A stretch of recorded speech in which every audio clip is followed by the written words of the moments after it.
Mahakasika hatrany an'izay fifidianana olona ho tanterahina amin'ny 7 ny volana desambra izay ho an'ny feritany Antananarivo no totosaina androany teny amin'ny Braony Ovec tetsy Nantsana ny atsapaka amin'ny filaharan'ny lisitry ny kandida amin'ny bileta tokana izay ampiasaina amin'ny fifidianana olona izay.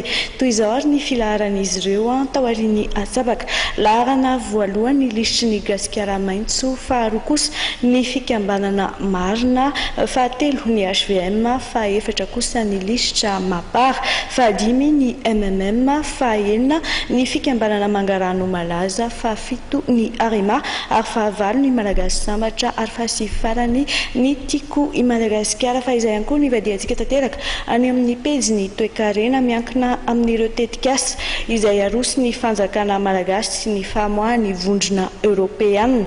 Ny ambom-bola tafiditra ao anatin'ny programme indicatif national andiany faraka ambin'ny folo ny tahiry européenne ho an'ny fampandrosoana. Anjarantsika amin'izao fotoana izao ny mandroso tetikasa ary maiky izay. Anjarantsika mandroso an'izay tetikasa izay eo amin'ny lafa, eo amin'ny resehatra maro samihafa ny resahana teo, satria ao anatin'izay mantsy misy procédure tsy maintsy arahana. Ary eto mbola rehefa mihaona amin'ireo namana amin'ny gouvernement dia anentana anjareo mahakasika an'izay mba tsy hoelitsika eo amin'ny fanaovana an'izay projet ho présenté an'izay. Fa ny procédure tsy inona dia ohatraohatran'izao zany hoe misy ny fijerevana zany hoe inona no projet tiana ataontsika anatin'ny sehatra ireo. Rehefa vo identifié zay dia misy ny miaraka amin'ny coût an'izay projet zay mazava ho azy miaraka amin'ny coût zay hoe tia zavatra ho ataontsika, tia no voatsina vola, zao no totalim-bidiny zay tetikasa zay. Dia misy ny fankatoavana avy amin'ny hôtel international zany aoriana amin'izay, dia misy ny fanasoniavana an'izay fiche de projet zay ataony amin'ny délégation Union européenne de Madagascar.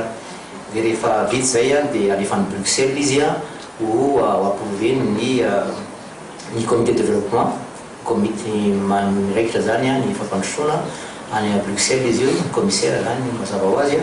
Dia rehefa vita zay dia mivoaka ny atao hoe programme annuel d'action anatin'io, dia mivoaka ny décision de financement.